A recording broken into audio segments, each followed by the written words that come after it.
J. Radio J. Le 10-11. Lise Goodman. Radio J.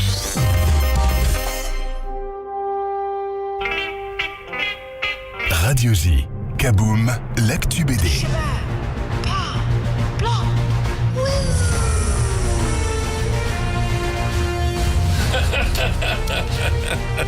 Eric Smadja dit le Smadj, bonjour. Message de service, tu m'entends? Oui, alors la rentrée BD 2026, les vieux héros, les nouveaux mondes, c'est à la une de cette émission de rentrée.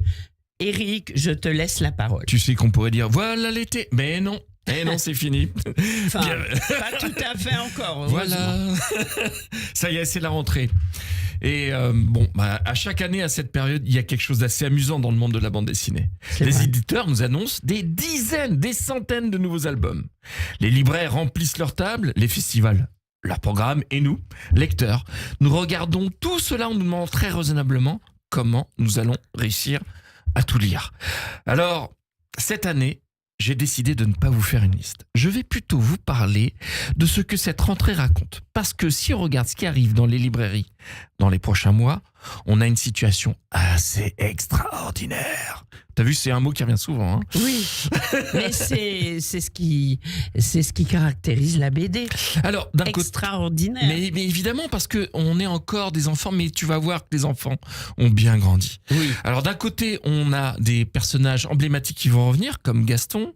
On a Lucky Luke qui fête ses 80 ans. Ça ne me rajeunit pas. Ouais, c'est oui. Oui.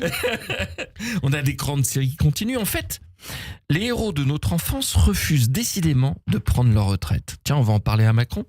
Et puis, de l'autre côté, il y a une nouvelle génération d'auteurs qui arrivent avec des univers, des dessins, des récits qui n'auraient peut-être pas trouvé leur place dans la bande dessinée d'il y a 30 ou 40 ans.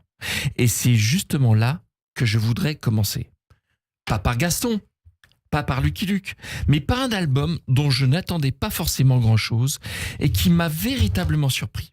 Et cet album s'appelle Providence, et je le montre à l'antenne. Il est conséquent, il est lourd, voilà. On le voit, Providence, c'est l'album dont on va parler tout de suite avec Eric Smadja, bien sûr. Oh yeah. Alors, Providence, il est signé Nicolas Degany. Et c'est publié chez Sarbacane. Voilà, il est sorti le 19 août. Alors, 336 pages. Oui, c'est un très gros morceau. Il est d'ailleurs très lourd, mais passionnant. Alors, passionnant, oui, parce que dès les premières pages, ce qui frappe, c'est qu'on n'a pas simplement entre les mains une grosse BD de science-fiction. On a une bande dessinée qui te fait rentrer dans un monde très différent.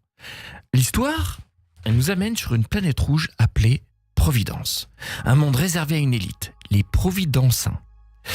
Là, on a un personnage qui s'appelle Kieran Kepler. On a l'impression que c'est le héros du film, tu vas voir, non, oui, de cet album. Mais on a un film dans la tête quand on lit l'album. Et tu vas voir, c'est là la grande force. Ce qui est superbe, c'est qu'il réussit à franchir les portes de cet univers qui lui semblait inaccessible. Évidemment, dans une histoire comme celle-là, la question n'est pas simplement qu'est-ce qui va lui arriver. La vraie question devient très vite, qu'est-ce que Providence attend de lui? Qui décide de sa vie? Qui décide de son avenir? Et surtout, qu'est-ce qu'on accepte d'abandonner lorsque quelqu'un ou quelque chose nous promet une vie meilleure? Parce que Providence parle d'intelligence artificielle, de nouvelles technologies, de contrôle, de hiérarchie sociale, mais aussi de deuil et de vengeance. Ce qui est intéressant, c'est que l'album ne nous fait pas un discours sur l'intelligence artificielle. Non, il fait quelque chose de beaucoup plus efficace. Il nous fait vivre dans un monde où la technologie est devenue tellement présente qu'on ne se demande plus vraiment si elle est bonne ou mauvaise. On lui fait confiance, on lui délègue, on accepte. Et c'est précisément là que le malaise commence. Parce que le véritable sujet de Providence, à mes yeux, ce n'est pas l'intelligence artificielle. C'est le libre arbitre. C'est cette question très ancienne. Jusqu'où peut-on accepter qu'une société décide à notre place de ce qui est bon pour nous? Cela résonne énormément avec Énormément, je suis bien d'accord.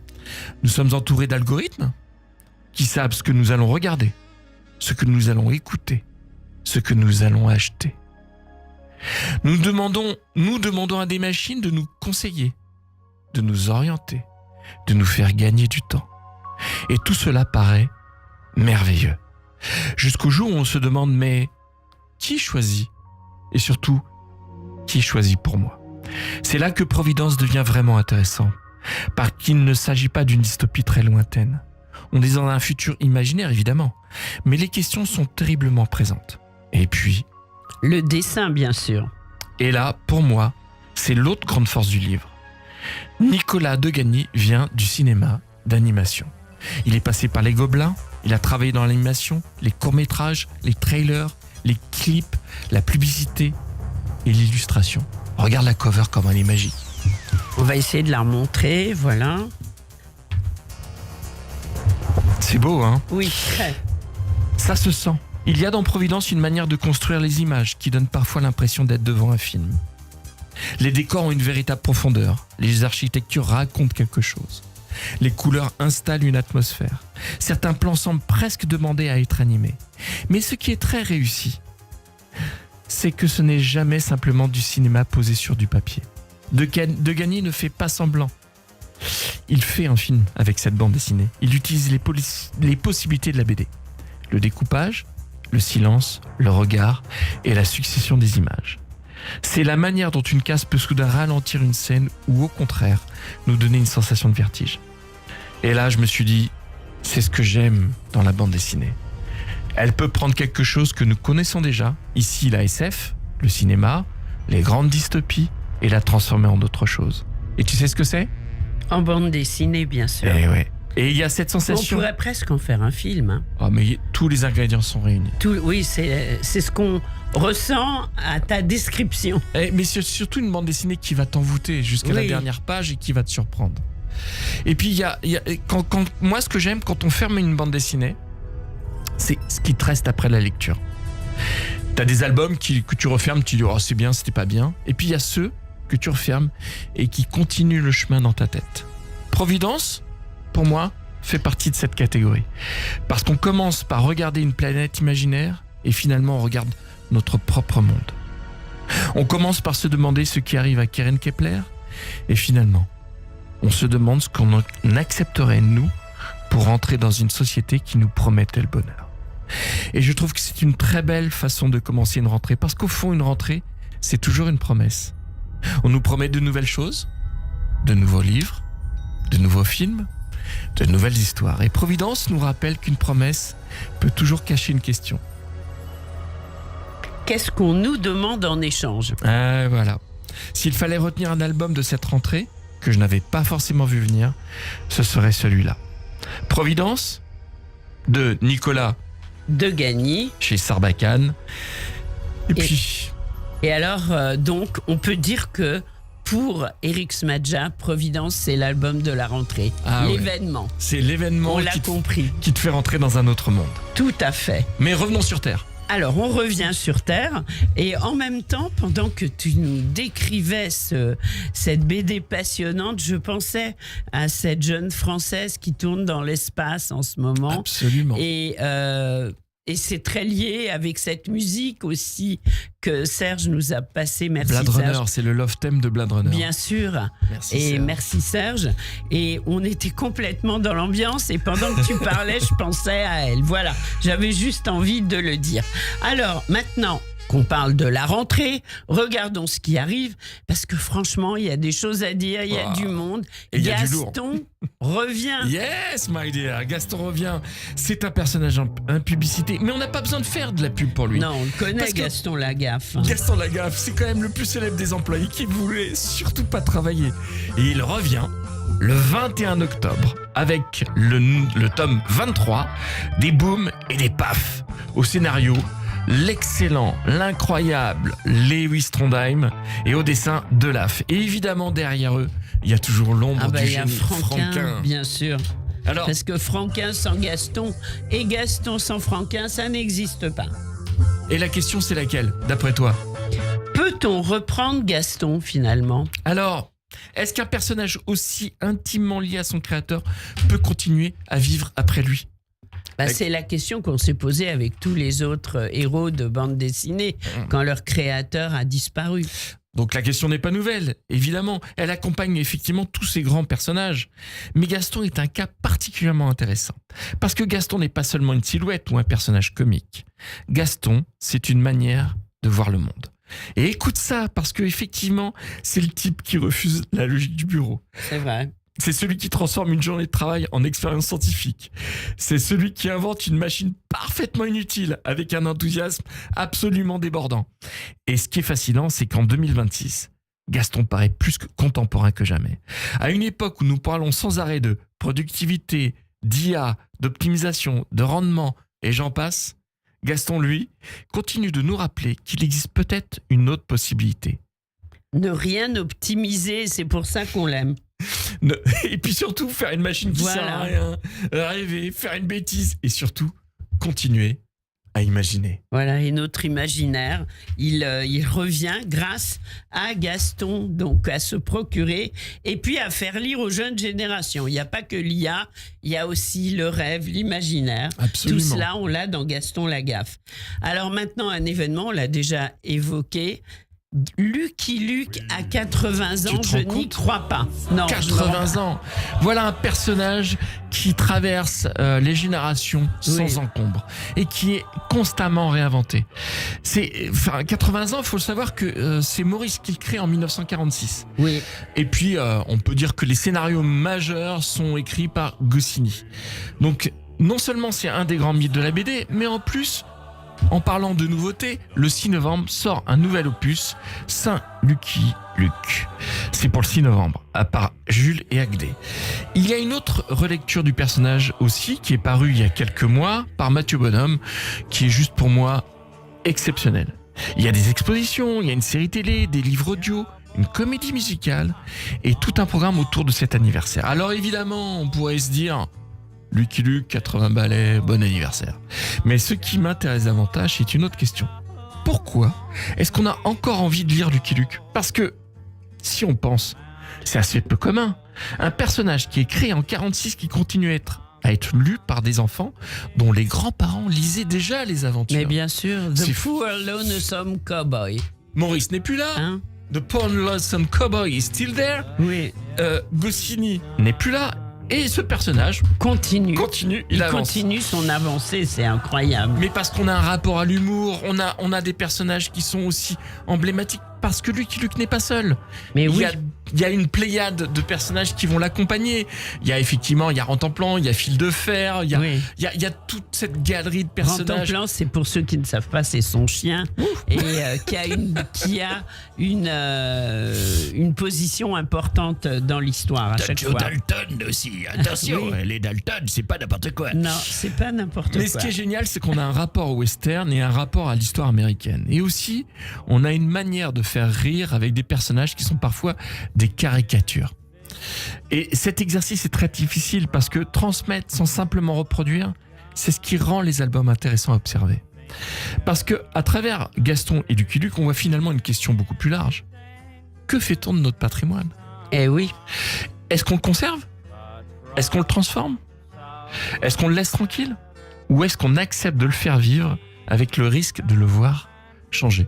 Et si on le faisait évoluer, voilà. D'ailleurs, t'as bien vu qu'il fume plus. Hein. Il fume plus. Ouais, oui. il a eu peur du cancer. Voilà, donc Lucky Luke, on va fêter ses 80 ans avec lui. Ah, oui. Alors là, on fait un petit voyage. On part à Saint-Malo pour Oui. le grand rendez-vous. Ah. Quel rendez-vous, Mais Eric? quel rendez-vous ? Parce qu'effectivement, dans la vie, il y a plusieurs festivals. Il n'y a pas qu'Angoulême. Et Saint-Malo en est le parfait exemple. Ça, c'est important de le dire. Mais bien Oui. sûr, parce que Saint-Malo, ça s'appelle Quai des Bulles. C'est du 9 au 11 octobre. Tu y seras ? Oui, évidemment. C'est la 45e édition. Tu te rends compte qu'il va y avoir plus de 45e. Ouais, 800 auteurs, 120 stands, des expos, des rencontres, des projections. Et forcément, Lucky Luke sera au rendez-vous. Bien sûr. L'exposition Lucky Luke court toujours, accompagne donc cet anniversaire. Et je trouve que c'est assez symbolique que Saint-Malo accueille une partie de cette célébration. Donc c'est bien plus qu'un festival, il y a des rencontres d'auteurs, on rencontre ceux qu'on n'avait jamais entendu parler, On voit des albums qu'on n'aurait peut-être jamais ouverts. C'est vrai. hein. On On découvre les nouveautés aussi. on parle, on Voilà. débat, on compare. Et surtout, on comprend que la bande dessinée n'est pas un bloc. Il y a la grande tradition franco-belge, il y a le comics, il y a le manga dont on a parlé, il y a le roman graphique, l'autobiographie, le documentaire. J'en passe et des meilleurs. Tout ce qui est intéressant, c'est ça, c'est cette culture, cette mixité, ce côté protéiforme de ce que nous apporte le 9e art. Et c'est important de pouvoir le contempler, de le regarder, de le voir évoluer, parce qu'il faut voir ce qui se passe à la marge.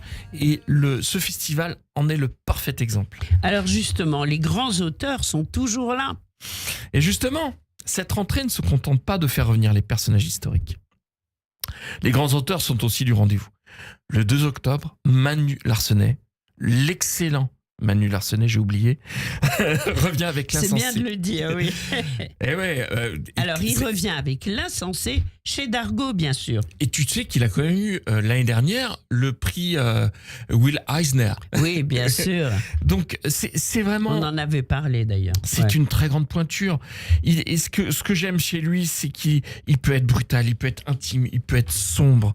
Surtout, il peut transformer une histoire personnelle en quelque chose dans lequel le lecteur finit par reconnaître sa propre vie.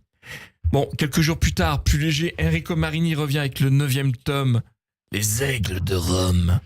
Bon, là encore, on change complètement d'univers. On passe de Larsenet à une fresque historique, de l'intime au spectaculaire. Et cela dit quelque chose de la richesse de cette rentrée. Elle va être immense parce que on peut nous raconter Rome, peut nous faire entrer dans une dystopie sur Mars, on nous fait rire dans le bureau de Gaston, on nous envoie dans le Far West avec Lucky Luke, et puis surtout, elle peut aussi nous raconter notre époque au plus près. Et puis, il y a toutes les autres voix, Eric. D'accord, je voudrais insister sur quelque chose. Il ne faudrait surtout pas que cette rentrée soit uniquement celle des grands noms. Parce que derrière les têtes d'affiche, il y a une quantité incroyable de livres qui arrivent. Chez Delcourt, chez Futuropolis, chez Casterman, Rutsev, Sarbacane. Ça va être dur de choisir. Hein. Je te l'ai dit, Oui. c'est colossal. C'est colossal, oui. C'est Chez ça tant qui- d'autres éditeurs aussi. Mais oui, mais c'est très difficile à classer. On parle de social, on parle de musique, on parle d'enquête, de bio. Enfin bref, tu as compris, c'est ce que j'aime dans cette rentrée. On nous présente tellement de diversité qu'il faut garder les yeux ouverts. Parce que le livre dont on parlera dans 6 mois n'est pas forcément celui dont on parle aujourd'hui. Donc, on peut se poser des questions, une atmosphère, mais on prend le risque de nous amener quelque part où nous ne savons pas exactement ce qui nous attend. C'est vrai. Alors, il y a tout de suite quelque chose qui se passe du côté de la BD. Et également, on s'aperçoit que la BD peut sortir de ses cases. Et comment ? Si je te dis 1962, Steve Ditko, Stan Lee, tu vas me dire évidemment Spider-Man. Ouais, je lisais pas encore à l'époque. Évidemment, impossible de passer à côté. Le phénomène Spider-Man est assez vertigineux. Spider-Man Brand New Day vient de dépasser les 2,2 milliards de dollars de recettes dans le monde. Ah ouais. Et il continue de dominer le box-office américain après 4 semaines. En France, il vient de passer le cap des 7 millions d'entrées. Et ça, je trouve très intéressant. Parce qu'on nous parle régulièrement de fatigue de super-héros. On nous explique que le public en a assez des franchises, des univers partagés, des personnages qui reviennent sans cesse. Et puis, Spider-Man revient. Les gens retournent au cinéma. Pas des gens, des millions Des de gens. millions de gens, c'est incroyable, oui. Et oui. Et tu sais pourquoi ? Parce qu'au fond, nous ne retournons pas simplement voir un personnage. Nous retrouvons voir une histoire que nous connaissons et que nous avons envie de retrouver. Tout à fait. C'est exactement la même chose avec Gaston, Avec Lucky Lucky Luke. Luke. avec tous ces grands personnages. On les connaît finalement, même si on les transforme, même Ouais. si on les fait évoluer. Pourquoi ? Parce qu'ils sont devenus des compagnons de route. Un père peut faire découvrir Lucky Luke à son fils. Une mère peut relire Gaston avec sa fille. Un ado peut découvrir Spider-Man au cinéma. Et quelques jours plus tard, il peut ouvrir pour la première fois un vieux comics. C'est ça la richesse de la bande dessinée. C'est dans tous les sens, en fait. Dans tous les sens. Oui, C'est ce qu'on appelle la culture populaire. tout à fait. Elle circule. Elle passe d'une génération à une autre. Et c'est peut-être pour cela que la BD est encore vivante. Elle ne reste plus dans les librairies. Elle va au cinéma, à la télé, dans les jeux vidéo. dans les expos, les spectacles, elle voyage. Et c'est encore une fois ce qui me ramène à Providence. Nicolas Degany vient du cinéma d'animation. Il connaît le mouvement, il connaît le découpage, il connaît l'image. Voilà, on est sur la BD. C'est intemporel. Ce qu'on nous demande à nous, en fait, c'est la puissance, de découvrir cette puissance. Elle ne montre pas tout, elle nous demande de compléter. Et peut-être c'est pour cela qu'elle survit si bien à toutes les transformations technologiques. Alors, qu'est-ce qui se passe ? Alors justement, la grande question avec tout cela, mais qu'est-ce que je vais lire cet automne ? Évidemment, j'ai envie de te dire Gaston, Lucky Luke, Larsenet et Marnie, etc., etc. Mais j'ai surtout envie de te dire, garde une place pour la surprise. Parce que c'est finalement ce que Providence m'a rappelé. On peut regarder les catalogues, connaître les dates, attendre les albums, enfin, avoir, si tu veux, une vision sur ce qui va arriver. Et puis, ouvrir un livre dont on n'attendait pas forcément grand-chose, c'est se retrouver ailleurs. Et c'est peut-être cela le plus beau privilège du lecteur. Pouvoir encore être surpris. Alors, conclusion, Eric. À la conclusion, cette rentrée, elle me plaît. J'en frissonne. Oui, je sens. Et puis, il fait partager, Eric. J'en gourmandise d'avance. Je trépigne. Mon sapin de Noël arrive. Il est là, il est présent. Les cadeaux sont là. À moi de le découvrir. C'est Noël avant Noël, voilà. Ce qui me plaît, c'est qu'elle ne choisit pas entre hier et demain. Regarde, on a parlé de Gaston, on a parlé de Lucky Luke, des grandes séries qui continuent, des grands auteurs. Et dans le même temps, Nicolas Degany arrive avec un monde dont on n'avait encore jamais vu la portée. La bande dessinée, elle garde ses fantômes, ses héros, ses souvenirs, mais elle continue à inventer.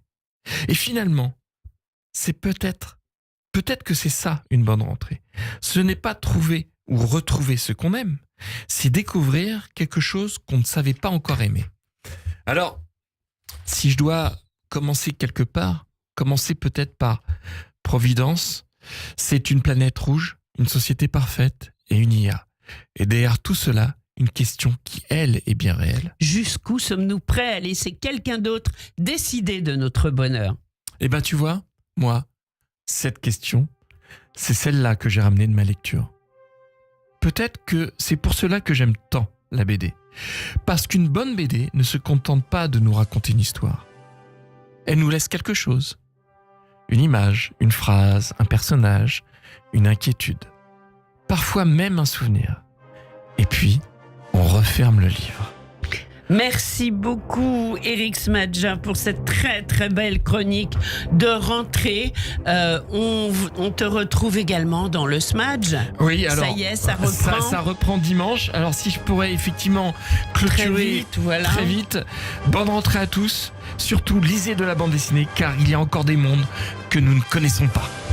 Merci beaucoup d'avoir été avec nous. À très vite sur Radio J, Merci, bien sûr. Lise. Au revoir. Au revoir.